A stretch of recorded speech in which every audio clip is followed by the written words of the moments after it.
What we're going to do is, again, I'm just recording this so that in case people want to review it, that they can see it afterwards.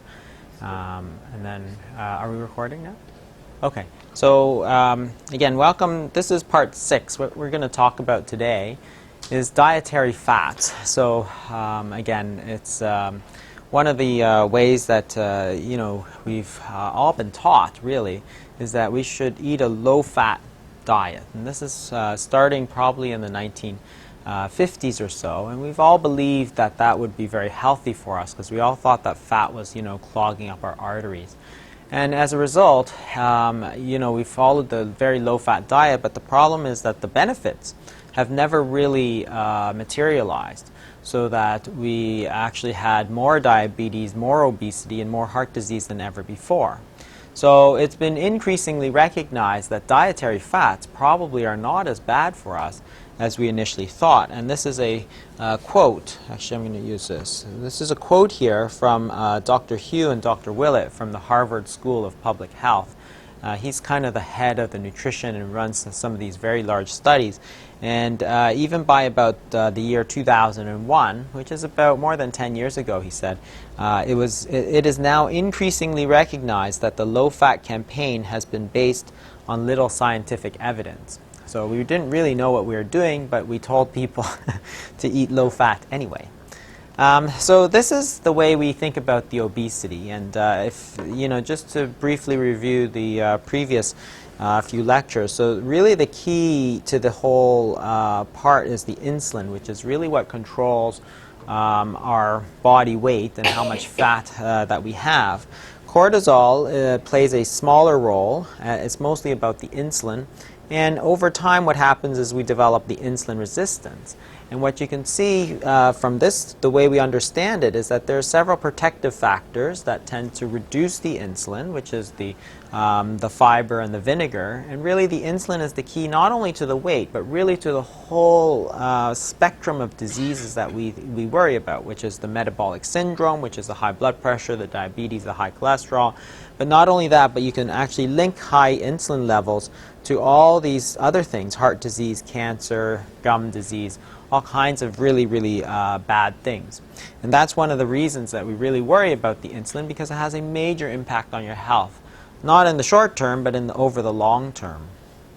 So if we talk about cholesterol now, this is one of the things that we all do. We measure our cholesterol, we all worry about our cholesterol levels, we all worry about dietary cholesterol. But if you think about what cholesterol actually is, I mean, it's talked about like it's some kind of harmful alien substance, but it's actually not that at all. In fact, it's an essential component of every cell in our body. So every cell in our body has a wall, and this is the so-called plasma membrane. And so you have the phospholipids and also the cholesterol. So all our cells, all the cells in your body, so every part of your body practically, has cholesterol in it. And it in fact it's so important to the body that every single cell except the brain, which is very highly specialized, has the ability to make it. So it's not some kind of harmful alien substance like pesticides and chemicals that we eat and that sort of thing. It's actually a vital component of every single cell. And if you eat too little cholesterol, the body simply responds by producing more cholesterol. Because if you look at where we get our cholesterol, 80% of the cholesterol is actually manufactured within our own body. So if you go back to why we kind of worry about fat and cholesterol, it kind of goes back to the 1960s and 70s, when there was a very large debate about whether it was the dietary sugars or the dietary fats that were really important. And one of the really influential people in this debate was this fellow here, Ancel Keys. And he was a scientist at the University of Minnesota, and what he was able to convince people was that it was the dietary fat. So he did several studies, and this is one of the most famous of them, which is the 7 countries study. And what he said was that, well, if you look on the bottom as the fat calories as a percentage of total, and you look at deaths here, you can see that there seems to be a very, very strong correlation with the fat calories. The more fat you ate, the worse you did, the more deaths that happen. And because of that, that's one of the reasons that we all worry about fat. He went on to do several studies, but the main conclusion, so he did this other 7-country study where he took 7 countries and he looked at how much fat they ate and tried to correlate that with how much disease they got. And what he found was, these were his conclusions in 1970. One is that the cholesterol levels predicted the heart disease. 2, the amount of saturated fat in our diet was what was predictive, and that monounsaturated fat protected against heart disease. So from that, you get this kind of idea that you should really, really avoid saturated fats, right? Those were like the worst things, low in saturated fat. That's what we all tried to do. There is also the concept that there's several different types of fat. So polyunsaturated and monounsaturated fats became the good fats. So instead of eating, for instance, butter and lard, we would turn to unsaturated fats, such as vegetable oils. So as a result of that, we kind of changed our diets and we went from beef fat and pig fat to vegetable fats. By the 1970s and 1980s, there was a huge war on cholesterol. So it was very popular. At the time, people were kind of blasé about cholesterol, but by the 1980s, it really started getting going. So the NIH, which is the National Institute of Health in the United States, by 1984 said there is no doubt that low-fat diets will afford significant protection against coronary disease. So there is really no doubt in the scientific literature. The president of the American Heart Association at the time said, if everyone went along with cholesterol-lowering program, we will have atherosclerosis conquered by the year 2000. So they thought they could wipe out heart disease, basically, by going on these low-fat, low-cholesterol diets. By the year 2000, everybody would be free of heart disease. Turns out, of course, that wasn't quite true. In fact, we wound up with skyrocketing diabetes, skyrocketing obesity, and more heart disease than ever before. So it didn't quite work out that way. And this is the way we think about fat and cholesterol for the most part. So there's 2 different things. It's the so-called diet-heart hypothesis, which is that the dietary fat and the dietary cholesterol seems to play a big role in cholesterol levels, and the cholesterol level leads to cardiovascular disease. This part, the cholesterol leading to the cardiovascular disease, is called the so-called lipid hypothesis. That is, that's why you get your cholesterol checked all the time. And the way to lower your cholesterol through the diet is to reduce your dietary fat, which actually, even if you think about it, makes very little sense, since cholesterol is 80% manufactured by the body. Attacking that 20% really is very little. The other problem, of course, is that as you reduce your diet, the cholesterol in your diet, of course, the body will make more to compensate. So this is the so-called diet-heart hypothesis. So 1, cholesterol is associated with cardiovascular disease, so the lipid hypothesis. 2, saturated fat increases cholesterol, therefore dietary fat increases cardiovascular disease. And that's the way we kind of all think about dietary fats these days. The problem with that is that we can look at what happened, and we can actually start to see that it wasn't quite as tidy as it seemed. So if we start with the lipid hypothesis, so if you think about the cholesterol, we all believe that high cholesterol leads to increasing death. So most of the data comes from the Framingham study, but the problem is when you actually start to look back at total cholesterol and mortality, like the risk of death, it doesn't seem to be as robust as it initially did. So this is the Framingham data. So this is the original data when you look back and go back to what the original data was. And if you look, they break it down by age. So these people down here, these people are the younger, for age 40, age 50, age 60, age 70, and age 80. And what you can see is that as the cholesterol tends to go up, there seems to be a small rise in mortality, small rise in your death. But as you get older, there seems to be very little benefit. So 40 and 50-year-olds might show a little bit of an increased risk in death with higher cholesterol.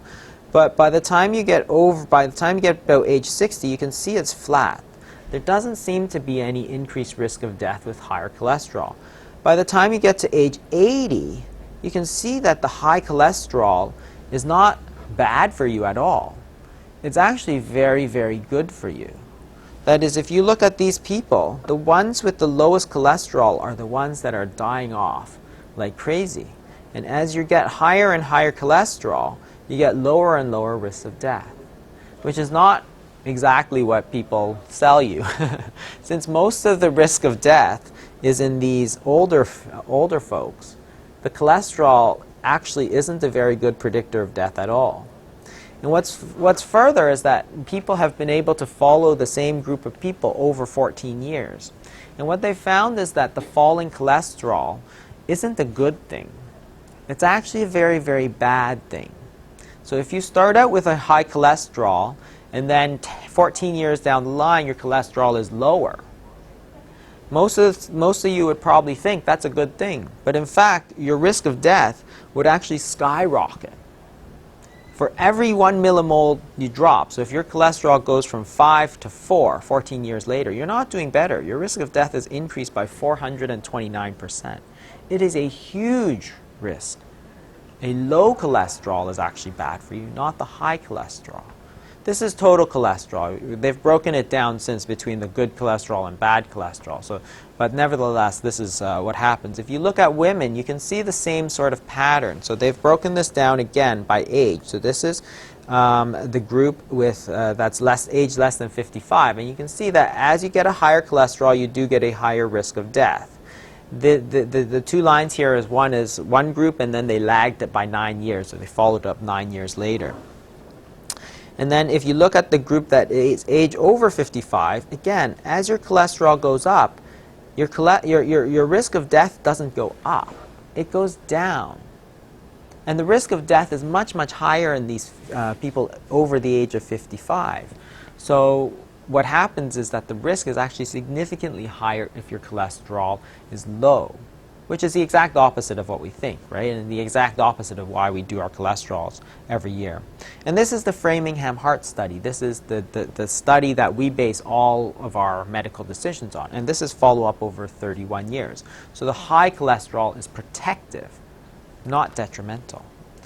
If you look at a study from Norway, so this is 52,000 patients from Norway. They followed them up over 10 years, and then they basically wanted to look at the risk of death associated with each level of cholesterol. So again, they broke it down by men and women, and you can see for men, it seems to be flat. As you get higher and higher cholesterol, well, at first there seems to be a protective effect, then it disappears, so it's about flat. But for women, you can see that as you get higher and higher cholesterol, your risk of death actually keeps going down and down. Okay? Not up and up, but goes down and down as your level of cholesterol goes up. And this is a study very recently from the MONICA, which is a World Health Organization kind of survey from 19 European nations. And what you can see is this. There doesn't really seem to be any correlation at all. This is the percentage of the population with high cholesterol. So these people have these countries have a lot of high cholesterol, and these countries have very low levels of high cholesterol. And what you can see is that there's really no correlation between the death rate from heart disease and the cholesterol at all. Some are high, some are low, but there's really no discernible pattern at all. So people like, for instance, in Lithuania have a very high death rate and a moderate amount of high cholesterol, but right next to it you have a country like Germany where they have a low death rate and virtually the same amount of high cholesterol. So there doesn't really seem to be much correlation at all. So the lipid hypothesis, which is that the cholesterol is highly predictive of these cardiovascular events, doesn't seem to be true at all. And one of the main drugs that we use is a statin. So this is,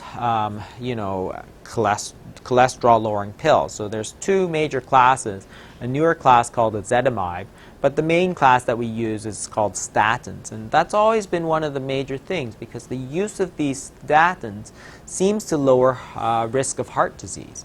And that part is not really controversial. There's many, many studies. So these cholesterol-lowering pills actually protect us from heart disease. And that's always been held up as one of the major reasons we believe this lipid hypothesis. But it turns out that these so-called cholesterol-lowering pills actually have many, many more effects other than lowering cholesterol.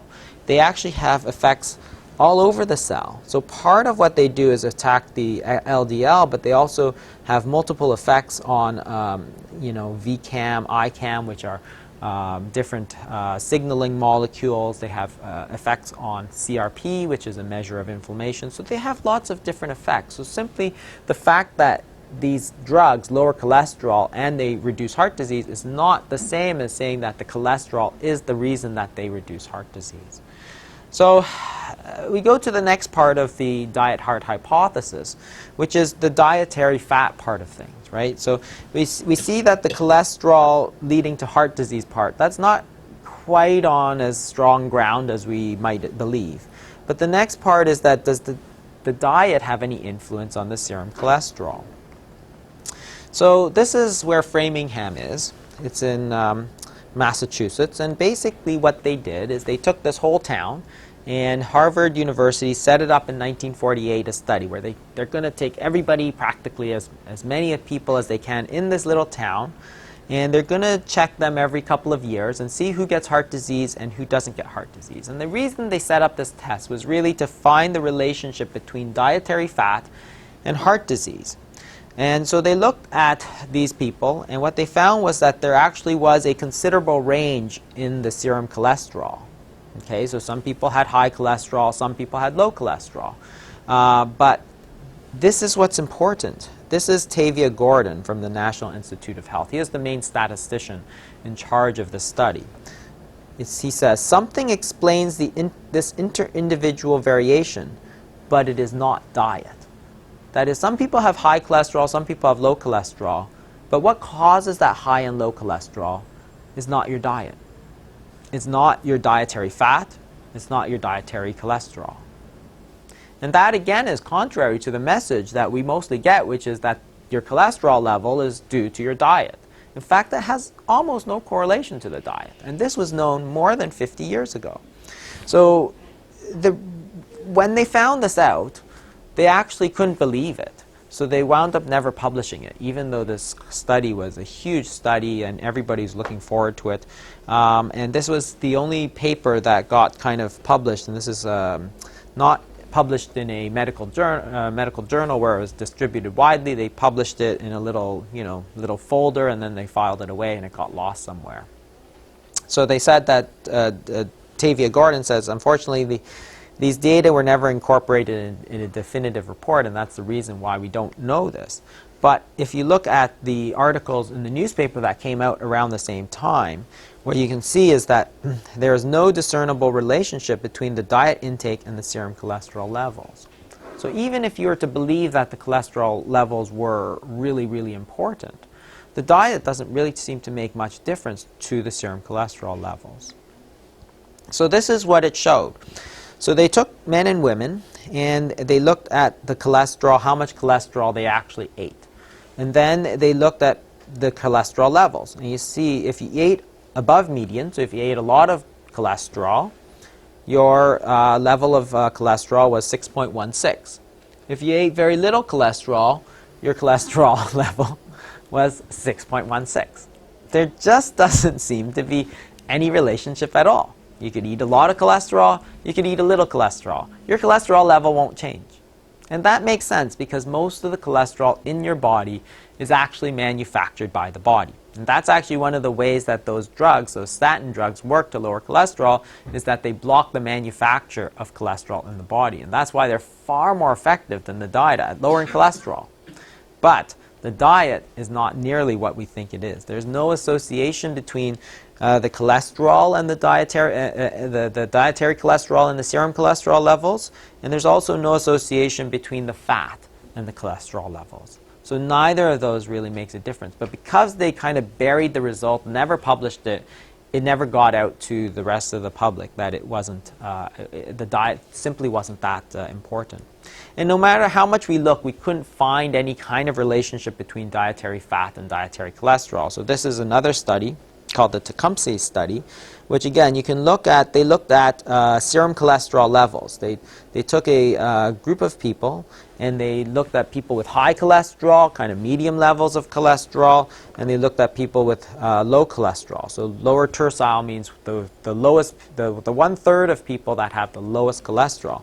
And they looked at the amount of fat they ate, the amount of percentage of calories from fat and cholesterol. And you can see that whether or not you ate, whether or not you had high, middle, or low cholesterol, the amount of fat you ate and the amount of cholesterol was very similar. So if you look at cholesterol, for instance, 554, 566, 533, they're all very similar. So there, again, is no influence of dietary fat or dietary cholesterol on your serum cholesterol levels. It simply doesn't seem to make any difference.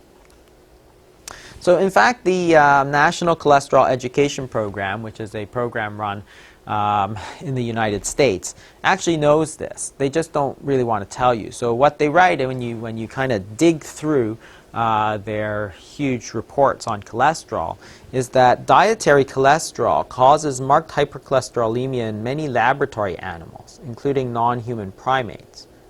High intakes of cholesterol in humans, however, do not cause such a marked increase in serum cholesterol. So when you do studies on chimpanzees and stuff, and you give them a lot of cholesterol, their cholesterol levels will go up. Humans, though, it doesn't seem to make any difference. In other words, if you're a non-human primate, you should definitely avoid dietary cholesterol.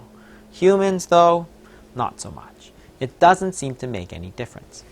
And here's the really, so this is the part of the diet heart hypothesis that we're really interested in. Is there a link between dietary fat and cardiovascular disease? Because it doesn't matter what the intermediary is. It doesn't matter if it affects the cholesterol or not. But really what we're interested in is, does dietary fat cause cardiovascular disease? Because if it does, and most of us do believe that it does, then you should lower dietary fat. The problem is that it probably doesn't.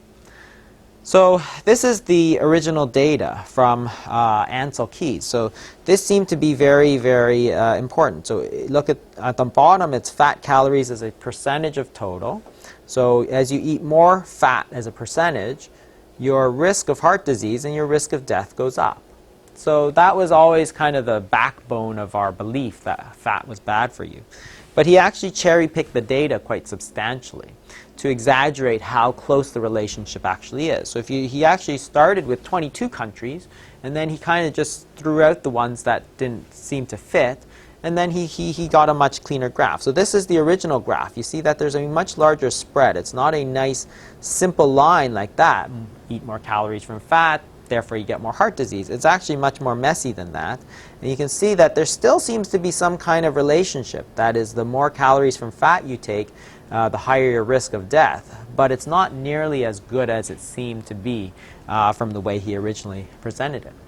But if you go back and look at the life expectancy, so if you say, okay, well, let's look at how long people live compared to the percentage calories of fat, you can see that contrary to what you would expect, that is, as you take more fat, so this is fat intake, percentage percent of total calories, and this is life expectancy, you can see that it actually goes up slightly to the right. That is, the higher percentage of fat in your diet, the longer your life expectancy.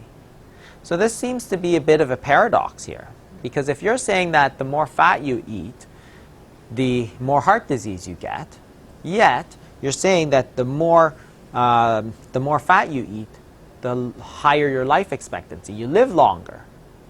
Well, you live longer, but you have more heart disease. Well, the confounder here is really industrialization, because if you go back and look at industrialization, so as you turn from a kind of agrarian-based society or primitive society, you go from people who don't eat a lot of dietary fat to more. So really the confounder here is, if you look at GDP per capita, the so-called industrialized nations, they tend to have more heart disease and they tend to have more fat. But it doesn't mean that one caused the other. It's really just a reflection of the fact that these are first world nations. So you can see that as people get more affluent, as they become kind of United States, Western Europe, Canada, as opposed to sub-Saharan Africa, you eat more percentage of calories of fat. And therefore, not only do you have more fat, but you have a higher life expectancy, as well as increased coronary artery disease. So in fact, it doesn't show you anything at all. The association between the heart disease and the fat doesn't show you anything at all. All it shows you is that we're living in an industrialized society. So we have more heart disease, but we have a longer life expectancy. And that kind of explains the paradox behind it. So this association between fat and heart disease kind of is not quite real. As in, they tried to make it causal, it's an association. They tried to make it as if one caused the other, but it really wasn't anything of the sort. It simply reflected the fact that some countries were industrialized and some countries were not. And that's the downfall of that. And no matter how hard we looked for this link between saturated fat or total fat and heart disease, we actually couldn't find any link. So there's been a number of studies. So this is a listing of several of the studies. So all the way back to the 1960s. So the 1960s, they looked at 2,000 patients and they followed them over 4 years. They couldn't find any link to dietary fat. In the 1970s, they did a few more studies, very large studies, 7,000 patients, and then in the 80s, there's a 10,000 patient study, and then again here in the 1980s, 2,000 patients, and they followed them over 20 years. And again, over 20 years, this paper, and they could find no correlation between coronary artery disease and either fat or saturated fat. So over the past 50 years, we've kept looking and looking and looking for this link, trying to prove this link between dietary fat and heart disease, and it simply couldn't be found. And it probably couldn't be found because it really wasn't there. What we thought was the link was really just kind of a phantom because it was just the difference between first world nations and third world nations. That was all it was. But there was no real link between dietary fat and heart disease, and we couldn't find it anywhere. So we can look at these very large studies. This is the Nurses' Health Study, which takes 80,000 nurses, okay, and follows them over 14 years. And they want to see who gets heart disease and who doesn't. And these are very, very large studies run out of Harvard, very influential studies. And these were one of the studies that actually pointed to the risk of heart disease with trans fats. So these are man-made fats, and they were actually very, very bad for you. But when you adjust for the trans fats, so you take the trans fats out of it, so the trans fats were bad for you, and that seemed to be driving a lot of the problems. But this is you divide the nurses into quintiles, that is 1/5. So this is the risk of heart disease, and it's the top 1/5, and the Q4 is the second, and this is the lowest. So if you look at your fat intake, so these are the people that eat the most fat, and these people are the ones that eat the least fat. And 1.0 means that the risk is the same. And so I've drawn the line here in red, and what you can see is that really whether you eat a lot of fat or whether you eat very little fat, your risk of heart disease is essentially unchanged. So total fat intake was not significantly related to the risk of heart disease. In other words, it doesn't matter how much fat you ate.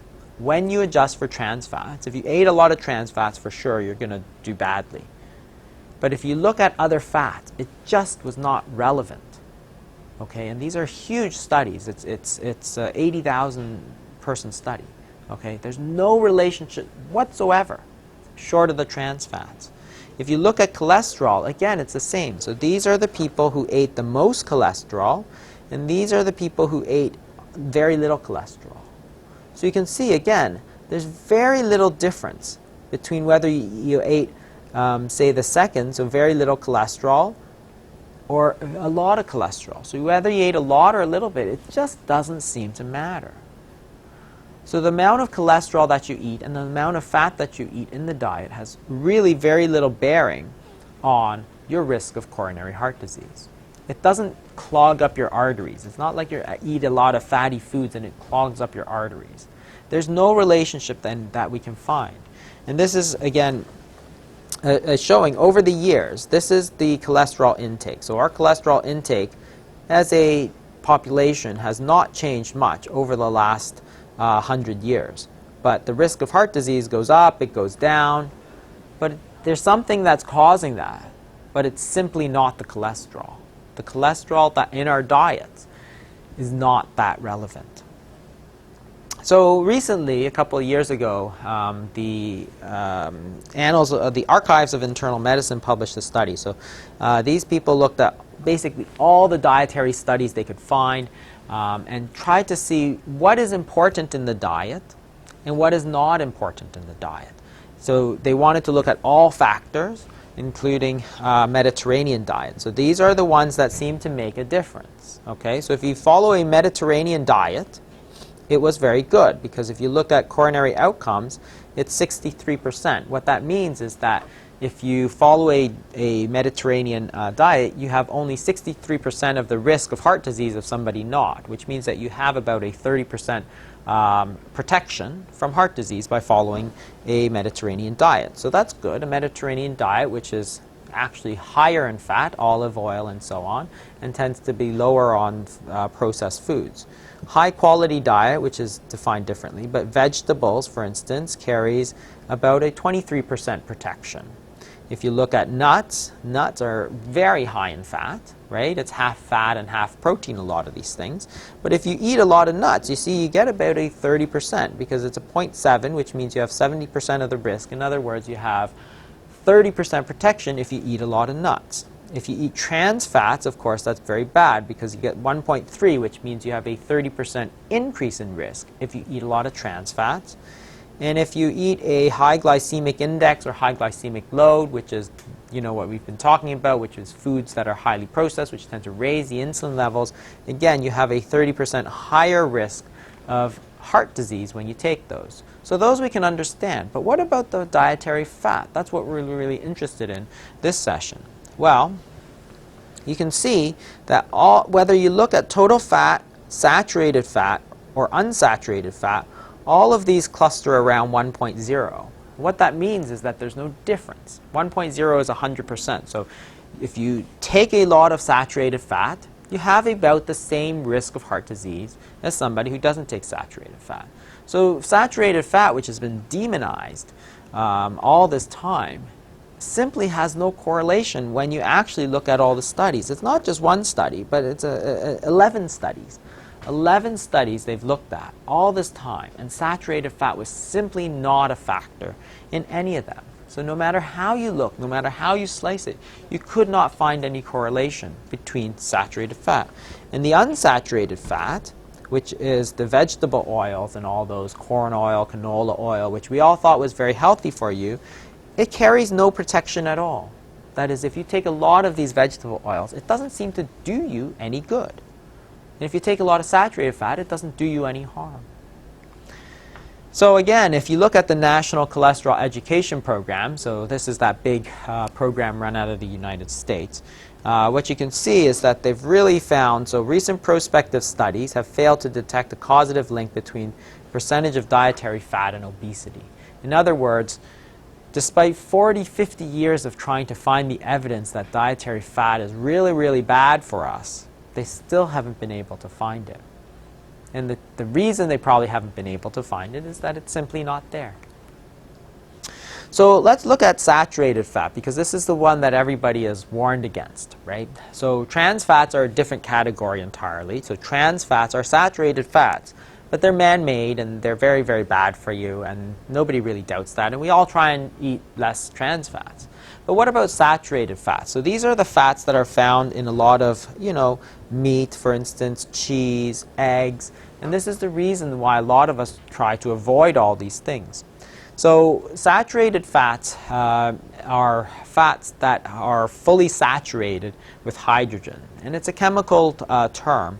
But what it means is that they're much less likely to spoil. So unsaturated fats have kind of empty hydrogens, and they can go rancid. And that's the reason food manufacturers don't like polyunsaturated fats, because if you make foods with them and you try and leave them on the shelf, they actually go bad very quickly.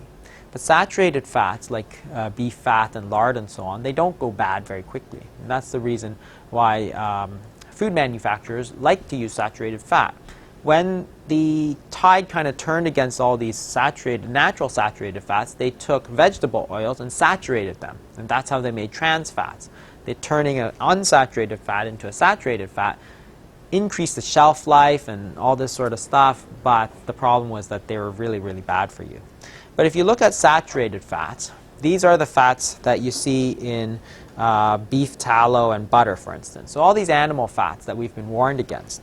You can see the blue here is the amount of saturated fats, and the amount of yellow and orange, these are unsaturated fats. So some are monounsaturated, which is the orange, and some are omega-6s, which is this. So if you look at cottonseed oil or corn oil, and most vegetable oils show very much the same thing, you can see that mostly it's omega-6s, as opposed to the animal fats, which tends to be saturated fats. And that's the reason that we kind of switched away, for instance, from lard, which is pig fat. If you look at the ratio of omega-6 to omega-3, you can see that they're much different between the animal fats, which is here. So they tend to have a lot of they tend to have very little omega-6, but a lot of saturated fat, compared to these corn oil, for instance, or cottonseed oil, which has a lot of omega-6s in them. If you look at how much animal fat we've been consuming over the years, you can see that it was pretty steady up until the 1940s, 1950s, something like that, and then we started to get warned against saturated fat, and you can see that we've been eating a lot less. Recently, of course, there's been increasing recognition that some of these fats are actually not bad for you at all, and you can see that recently the intake of saturated fat has been increasing over the last few years. And as a corollary, the vegetable oil, so the corn, canola, all those sort of oils that we've been told to eat more of, you can see since the 1950s and 60s, they've really just kind of skyrocketed. And we did this because we thought the saturated fat was bad and the vegetable oil was good. So we should actually switch this for our health. We ate margarine instead of butter.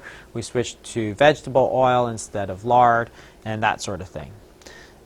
When you look at the health professional study, so this is, again, health professionals such as physicians and nurses and so on, and this is run out of Harvard University again. They took 43,000 health professionals and monitored them over 6 years. And they wanted to know the question again, is saturated fat really bad for you? So they took all these people and they broke them down into quintiles. So this is the group that ate very, very little saturated fat. Okay, so they're quintile 1. And this is the group that ate the most saturated fat, the ones that are eating all that butter and eggs and bacon and all that. And this is 1.0, which is the reference level, and this is the risk of heart disease, the risk of a heart attack. And you can see that if you eat very little saturated fat compared to the most saturated fat, your risk of heart disease doesn't go up. It actually goes down. That is, the highest risk you have are the people who eat the least saturated fat. In other words, the saturated fat was not bad for you, but it was actually protective. It was protective against heart disease.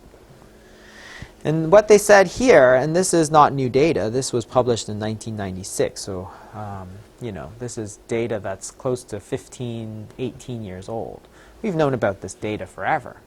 What it says is that these data do not support the strong association between intake of saturated fat and risk of heart disease.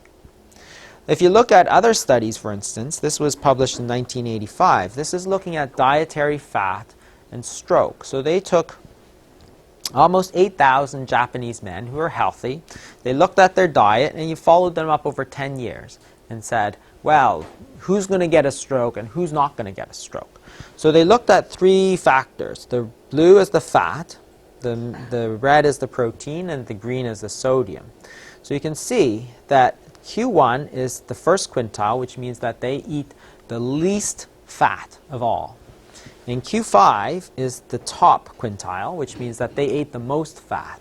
So again, if you go back and look at the 10-year stroke incidence, as you eat more and more fat, your risk of stroke doesn't go up. it goes down. In other words, the fat, the dietary fat, is not bad for you. It's actually highly protective. If you look at protein, it actually shows the same thing. So the people who eat the least protein actually have the highest risk. So as you eat more and more protein, your risk actually goes down. For sodium, we think salt is really, really bad for stroke. But if you look at sodium, compared to the lowest, if you compare the lowest, people who eat the least salt compared to the people who eat the most salt, there's actually no difference in risk. The salt wasn't bad for you at all. Okay, so this is heart disease, we have this data. Also stroke, we have this data. More recently, there was another look at these people to look at dietary fat and stroke. And this was published in the Journal of the American Medical Association in 1997. So a little bit more recent. Those were that study was published in the 1980s, and these studies are published in the 1990s. And this is actually data from the Framingham study, which is the Framingham is the study that we all look at. We all think is what shows that fat is really bad for you. And this is 20-year follow-up. So they've taken people and they followed them for 20 years, and they said who gets a stroke, who doesn't get a stroke. And they again break them down into 5 groups, one which eats the most amount of fat and one which eats the least amount of fat. So what you see is this. If you are this group which eats the lowest amount of fat, this is your risk of stroke. Up here, 15% or so. Compared to the people who eat the most fat, which is down here, which is somewhere around 5% or so. In other words, if you look at the people who ate the most fat, compared them to the ones who eat the least fat, the people with the least fat have almost a 3 times higher risk of stroke. Okay, now that's completely opposite of what most of us believe. The other interesting thing is that relationship holds up for the total fat. It holds up for saturated fat, which we think is bad, but it's not. It's actually protective. And it holds up for monounsaturated fat, which is one of the other fats that you see in a lot of the animal fats. But what is not protective is the polyunsaturated fats, the vegetable oils. Okay, so the one oil that we thought was good for you, the one fat we thought that was good for you, had no protective association at all. If you look at heart disease, this was a more recent study in 2004. And what they did was they took 200 women. And you know how they do the angiogram? They put the catheter up, they put it in and take pictures of the arteries of the heart, and they see how much blockage there is. Well, they took these women and they followed them up. So 3 years later, they took pictures again and saw how much of the artery is completely blocked up. And what they did was they tried to correlate that with different types of fat. So this is saturated fat in the black bar. So you can see this is the quartile. So they broke them into quarters. These people who eat the lowest amount of fat and these people who ate the most amount of fat.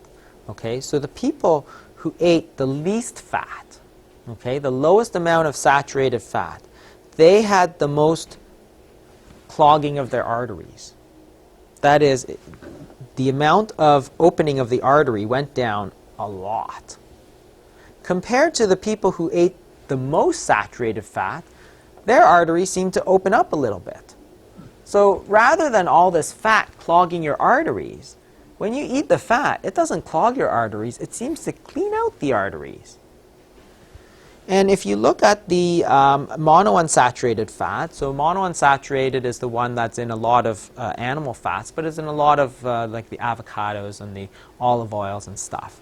That also shows a slight protective effect, but if you look at the vegetable oils, this one, the polyunsaturated fat, it is not protective at all. If you eat a lot of unsaturated fat, vegetable oil, you get the most clogging of your arteries. Okay, so the one fat that we thought was good for you, the corn oil, the canola oil, those vegetable oils, they're not good for you.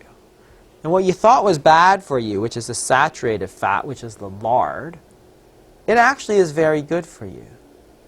Okay, completely opposite of what you would have expected. And if you think back about lard is very interesting actually, because 60, 70 years ago, everybody used to eat lard, which was pig fat. Like they take the drippings off a pig and they'd sell it in a big bucket of Crisco or whatever like that. And it was all pig fat. And we thought, wow, that's super bad for you. So, you know, starting in the 50s and 60s and 70s, we all switched to vegetable oil instead. And Crisco couldn't sell pig fat. They switched over to a vegetable oil lard. But what's interesting, of course, is that back in the 30s and 40s, when they were eating all this pig fat, of course, they really had very little heart disease whatsoever. And it isn't until we started eating all the vegetable oils that we started getting bad. Yet we think that pig fat and lard is just like the worst thing for you ever, right? McDonald's used to cook all their French fries in beef tallow, which was beef fat, which made it taste really good, but then everybody thought it was really bad for you. But now they cook it in vegetable oil, which is probably what is really bad for you. And then further studies, again, more recent studies, this is in 2005, looking at dietary fat and heart disease. And this is the so-called Malmo Diet and Cancer Study, which was done in Sweden. And what you can see is that saturated fat shows no correlation to heart disease at all in men. And if you look at women, this is the same sort of thing. You take 30,000 men and women, you follow them over 6.5 years and see who gets heart disease and who doesn't. So as you eat more and more fat, you can see your risk goes down and down. Okay? And this leads to the so-called French paradox. And for many years, this was one of the things that people didn't understand. Okay? So, and the French paradox goes kind of like this. The French, who actually now eat a lot of fast food, but back then in the kind of 80s and 90s, they were eating butter, and they were eating cheese, and they were eating pork, and they were eating pork rinds, and foie gras, which is all fat, right? So they were eating all this saturated fat. And so if you look at total fat, it was, the French ate more, but if you look at animal fat, the French ate a heck of a lot more than Americans. And yet if you look at the rate of heart disease deaths, the Americans were like way higher. And this was the so-called French paradox. It was a paradox because they couldn't understand why the French could eat so much saturated fat and yet not have any heart disease at all. Well, the answer is fairly clear. There was no paradox at all. The saturated fat was not actually bad for you. And that's why the French were eating so much of the saturated fat, and yet were seemingly way healthier. They didn't have the obesity, they didn't have the heart disease, they didn't have the problems. And they were smoking like chimneys too, right? So the whole thing was a paradox at the time, but there was no paradox at all. If you look more recently, this was published in 2012 in the British Journal of Nutrition, and what you can see is this. They took a number of European countries, and they looked at heart disease and saturated fat. So this is total energy from saturated fat. So as you go up this way, you eat more and more saturated fat. This is the rate of heart disease deaths. Okay, this is heart disease. And what you can see is when you plot all the countries in Europe and Central Asia, as you start to eat more and more saturated fat, you don't get more heart disease, you get less heart disease. And as you start to eat less and less saturated fat, you get more and more heart disease. So in fact, it seems that the saturated fat is quite protective against heart disease. And this is in 2009, Dr. Krauss, who used to be the past head of the American Heart Association, he looked at basically all the studies again. So he took all the studies that he could find and tried to look at heart disease and saturated fat. And again, what you can see is that if you take all the studies all together that have kind of ever been done that he could identify, it falls on this line. This line means that there's no harm and no benefit to saturated fat. In terms of stroke, there seems to be a highly significant protective effect. But when you look at the total, there seems to be no harm at all. So really, from all these studies that have ever been done in the last 50 years, so he took 21 studies covering 347,000 patients. When you look at all the studies that have ever been done anywhere, you simply can't find any link of saturated fat and heart disease. But you can find that it is highly protective against stroke. This is the Japanese. So like, you know, we've been talking about Europe and Asia a lot, but again, if you take a look at this cohort, so you take 58,000 Japanese people, and you follow them over 14 years, you see who gets heart disease, who doesn't get heart disease. Again, this is looking at three things: stroke, heart attack, and total cardiovascular event. And these are the quintiles. So again, these are the people that eat the most saturated fat, and these are the people that eat less. So again, whether you're looking at stroke in the blue or heart attacks in the red, as you eat more and more fat, you get less and less heart disease and less stroke. Your risk continuously goes down. If you eat a little bit of saturated fat, you have a little bit of protection. If you eat a lot of saturated fat, you get a lot of protection. Okay, so it's not simply isolated data. And then you can talk about different types of fat. So this is looking at so-called palmitoleic acid, which is actually the fat that's found in whole fat dairy. So, you know, high-fat cheeses and so on. So we all try to eat these low-fat cheeses. Everybody says, oh, eat low-fat dairy, okay? So don't drink whole milk, drink skim milk. Don't eat the high-fat cheese, eat the low-fat cheese. Well, here's the risk of diabetes. So this is, again, the top group. So this is quintile 5, which means that they eat the most amount of this dairy fat. And these are the people that eat the least amount of this dairy fat. And again, as you eat more and more of the fat, your risk of diabetes keeps going down. Okay? It's not bad for you. The high-fat dairy is not bad for you. It's good for you. If you look at measures of inflammation like CRP, this is a measure of insulin resistance. Again, as you eat more and more of this dairy fat, your risk of inflammation and your risk of diabetes continuously goes down. It's good for you. The saturated fat is good for you. If you look at eggs, and we're all worried about eggs because you throw out the yolk, because you don't worry about the dietary cholesterol. Again, if you look at the risk of heart disease and compared to the number of eggs that you consume, again, you can see, you compare people who eat less than 1 per week eggs, and you've set that as a reference level. And as you eat more eggs, so people who eat more than 1 egg a day, again, they don't have more risk of heart disease. They have less. So all those egg yolks and stuff, you've been avoiding eggs this whole time and eating bread and toast for breakfast, it's not good for you. You should have been eating that egg.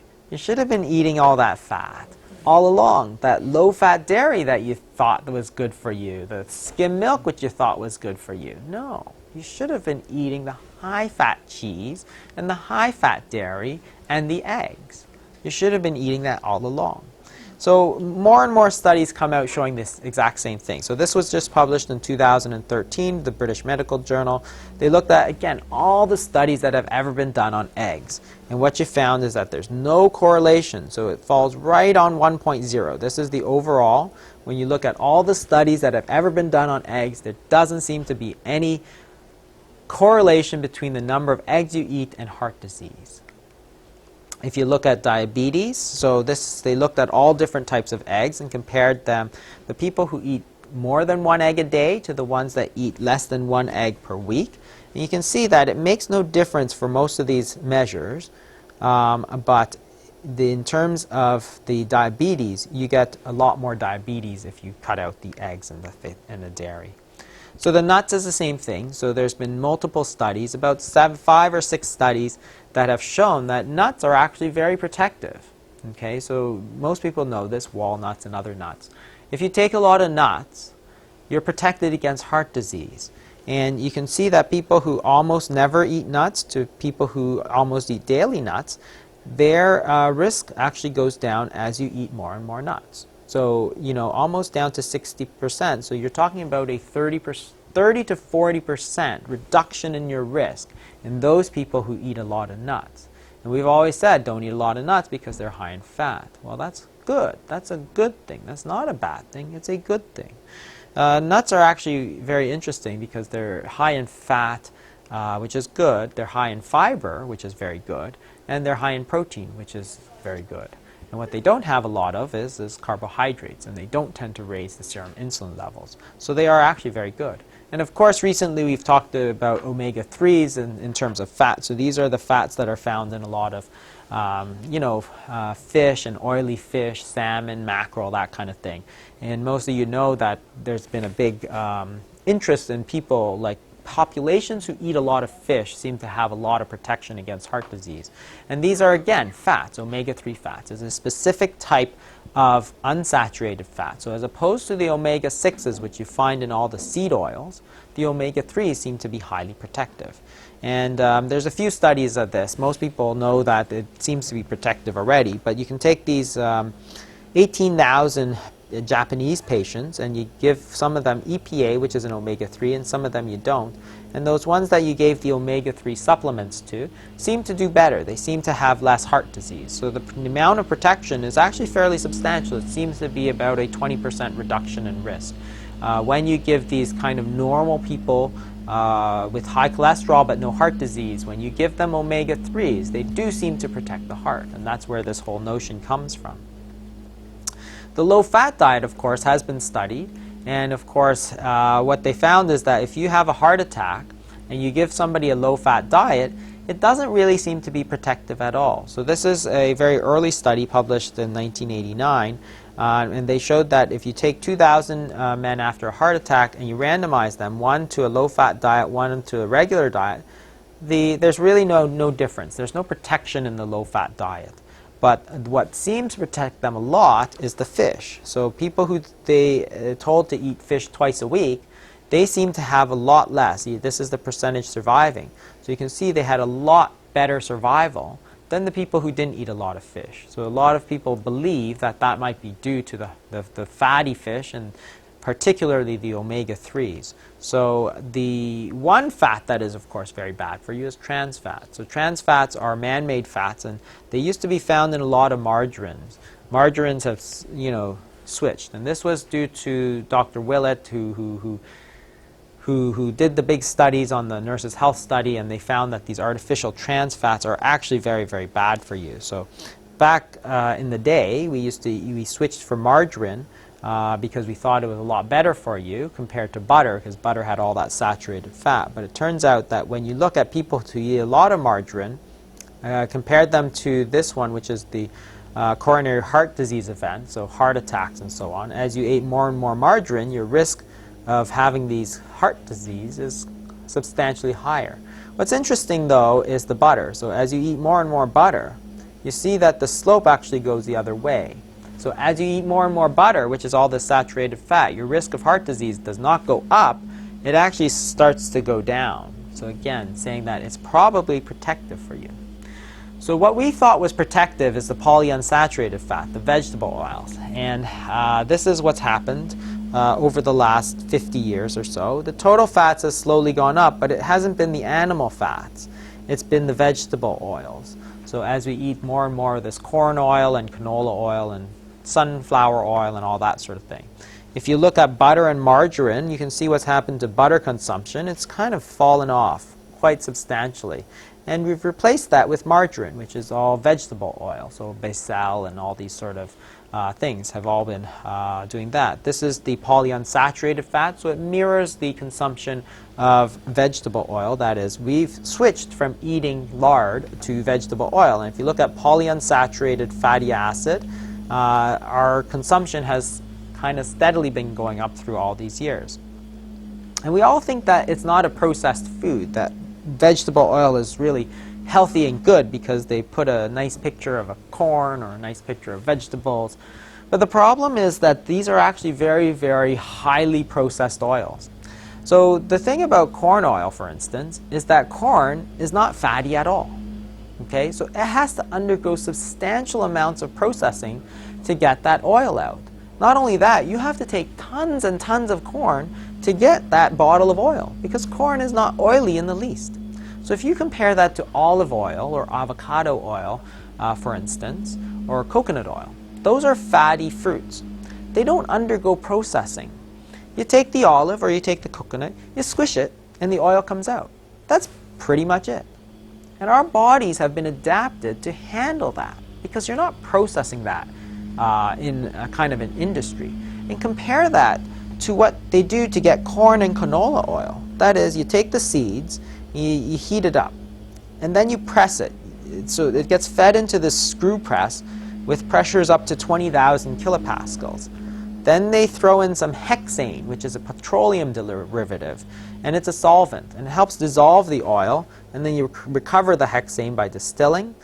Then you take out the solvent, the hexane, then you refine it. You heat the oil again to 85, you throw in sodium hydroxide, soap forms, and you remove the soap with a centrifuge. Then you degum it, you heat it up again, you steam it, treat it with acid and these so-called gums, phosphatides. Then you bleach it, then you deodorize it with citric acid, and you steam it in a vacuum over high heat. And then they call it all healthy, all natural vegetable oil. But the truth is that this is a highly processed, highly industrialized oil. There's nothing natural about corn oil. There's nothing natural about canola oil.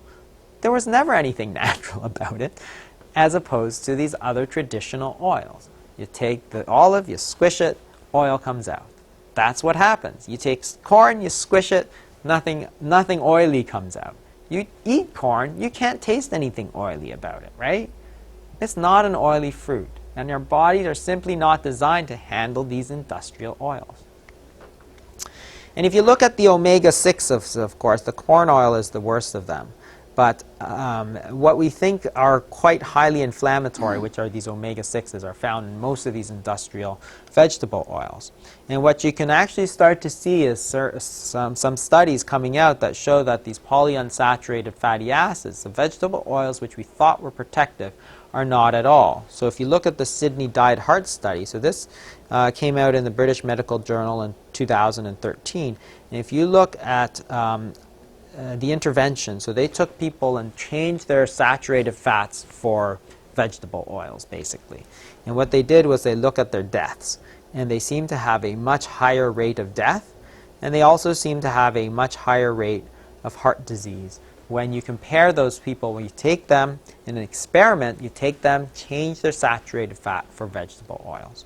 So the death rate was 17.6% versus 11.8%. In other words, about a 5-6% increased risk of death, like a huge increased risk of death when you switch to vegetable oils. This was the biggest study that was ever done, and this was a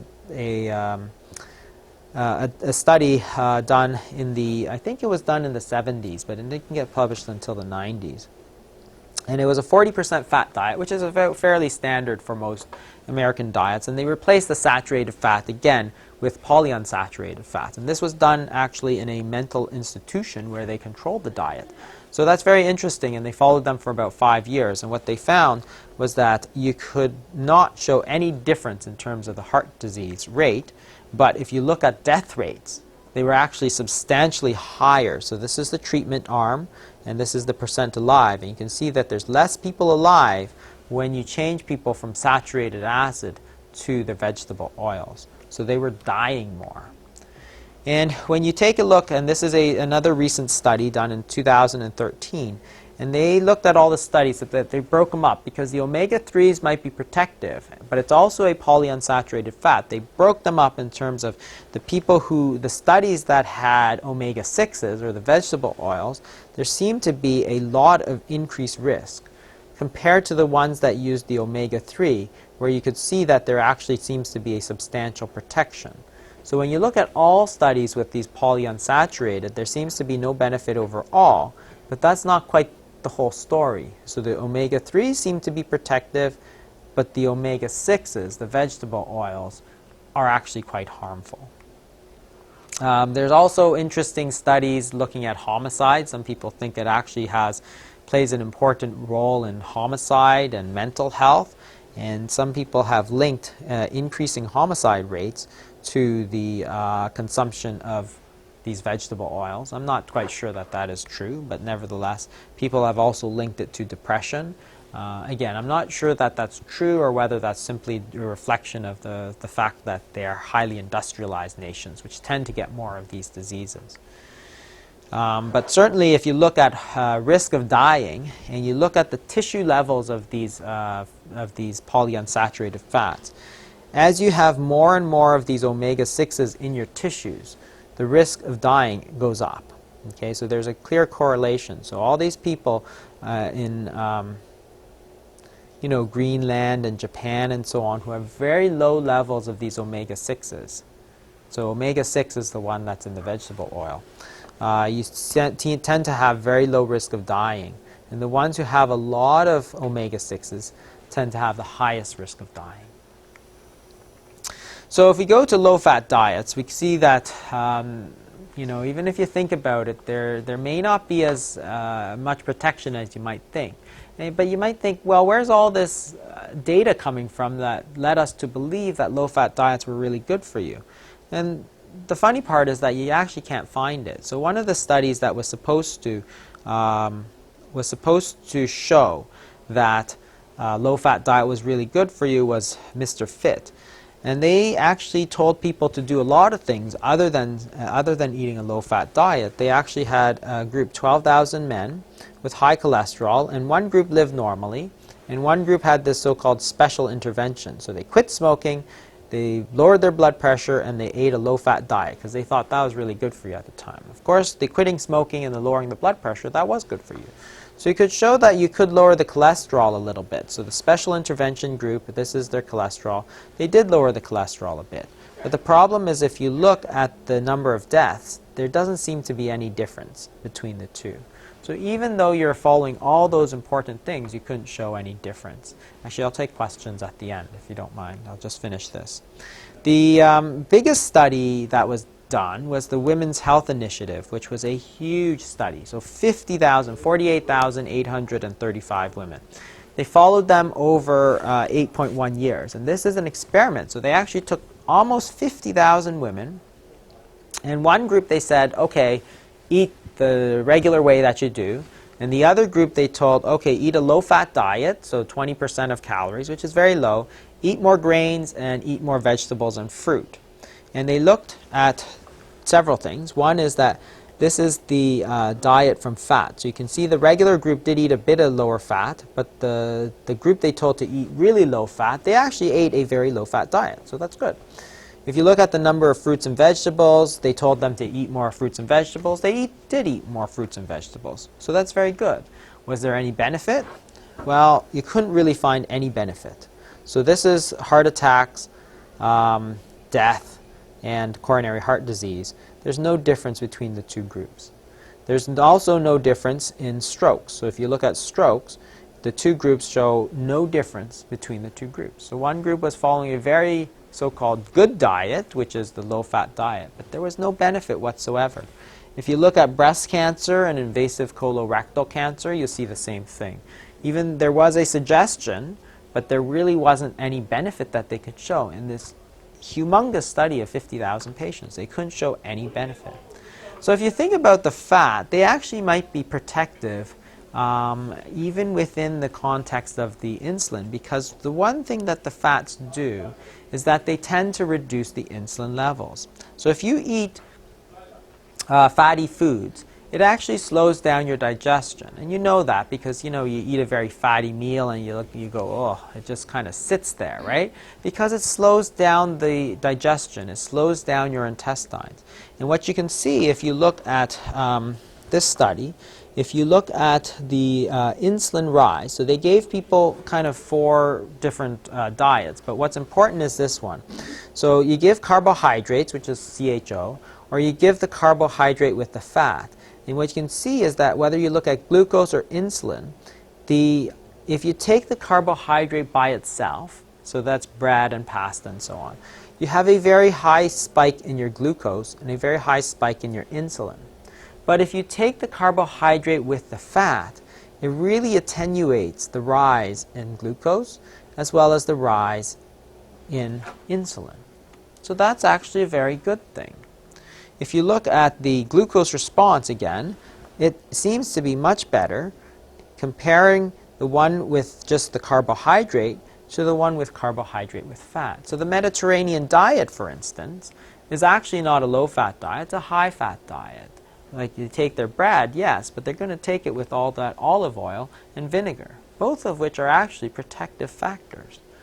The Lyon Diet Heart Study, which looked at this Mediterranean diet, showed that if you take people 5 years out, they took 600 patients, and they assigned them to the American Heart Association diet versus a Mediterranean diet, what you found was that the experimental diet, people seemed to do a lot better. That is, the benefit to them was that the risk of cardiovascular death was reduced by 75%. So actually a huge difference between this. This is the percent without events, cardiovascular events. So if you take the Mediterranean diet, you have significant protection. And this is more data on the Mediterranean diet. So this was just published actually in 2013 in the New England Journal of Medicine. So the controlled diet, this is 7,400 patients, 4.8 years of follow-up, and what you can see is that the Mediterranean diet, or the Mediterranean diet which emphasizes nuts, and one which emphasizes extra virgin olive oil, they do much better than the control diet, which is a standard low-fat diet. And one of the main things of this is the fat, that is the olive oil or the nuts, both of which are highly fatty foods. So if you want to try and understand it in the context, what it is this. So things still seem to be based on the insulin level. But you can see that the major two protective factors are the fiber, so natural carbohydrates, unrefined carbohydrates, broccoli and whole grains and those sort of things, package the carbohydrate with a lot of fiber. And because the fiber reduces the insulin, it doesn't seem to have any bad effect. When you take out all the fiber with processing, and you turn it into flour, or you turn it into a cake, or a donut, or bread, that's where you get just the carbohydrate, but not the fiber. So you lose all that protection. The fiber acts almost as an antidote. Fat does the same thing. So natural fats, not vegetable oils and trans fats, but natural fats do the same thing. What they do is that they reduce the insulin levels. They reduce the spike in the insulin levels. So taking a high-fat meal, for instance, is not actually bad for you. It actually might be significantly protective because of this effect on insulin levels. And so this is how we can understand it, and how you can understand things like the Mediterranean diet and why they're protective and that sort of thing. So it's still, the key player is still the insulin levels. The insulin levels is what drives everything. It drives the metabolic syndrome, it drives heart disease, it drives stroke, it drives cancer. There are things that tend to increase the insulin levels, particularly the carbohydrates, particularly wheat. Protein can also do it. Insulin resistance also drives high insulin levels, but that's a time-dependent effect. And the fructose, which is the sugars, tend to play directly into the insulin resistance. So the sugars is bad two ways. One is that it plays directly into insulin resistance, as well as a carbohydrate. And there are certain factors which are protective that you need to emphasize. And by emphasizing those things, you can see that there's multiple studies that show that protection leads not only through to hypertension and metabolic syndrome, but all the way to heart disease as well. The low-fat diet. So what we've done, if you think about the last 30 years, we've gone from kind of traditional diets where we eat a lot of whole foods and fatty foods and that sort of thing. And we've done two things, right? One is that we've increased the amount of processing in the diet, and that's really just as a matter of convenience, right? Instead of buying things whole and cooking them, we prefer to buy them in a box, and it'd take 2 minutes to cook instead, right? Or it's ready to eat right out of the thing. The processing, though, of course, strips out all the fat and strips out all the fiber, because the fat goes bad, so you have much less shelf life, and the fiber people just don't like to eat.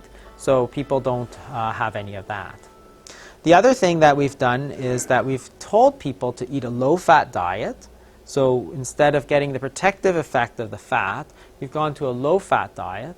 And the other thing that was bad about the low-fat diet, of course, is that you wind up emphasizing these carbohydrates. So not only are you taking more of these, because now instead of eating a piece of steak or a fatty piece of meat, you're going to eat fat-free pasta. right? So what you do is you eat a lot of these carbohydrates which raise your insulin level at the very same time that you've reduced all your protective factors. So you've reduced the fiber, you've reduced the fat, you've taken more of these carbohydrates, and if you remember, the American Heart Association and so on for a while was saying you could eat as much sugar as you want. They didn't really care, as long as you didn't eat fat. So we're eating more of the carbohydrates, we're eating more of the sugars, and we're reducing the fiber and the fat. And therefore, the insulin levels were just skyrocketing, which led over time to the insulin resistance, and then people wonder, why are you getting all this metabolic syndrome? Well, the answer is obvious. The insulin levels are skyrocketing. You've reduced all the factors that protect you, and all of a sudden now, everybody practically has diabetes, high blood pressure, obesity, high cholesterol. Which is great for the drug companies. They make a lot of money on this sort of stuff because they sell you all these drugs to take care of your blood pressure, your diabetes, your high cholesterol, but nobody ever talks to you about the insulin levels and how that really was the real cause of it, and that is really what needs to be reduced. When you can reduce that, that is when you start to get a lot of protection. And you take care of all these problems with drugs, but the problem is that you still have the high insulin levels, which leads to all these problems. I think that's my last slide, so I'll take any questions. You had a question, Mr. Ali?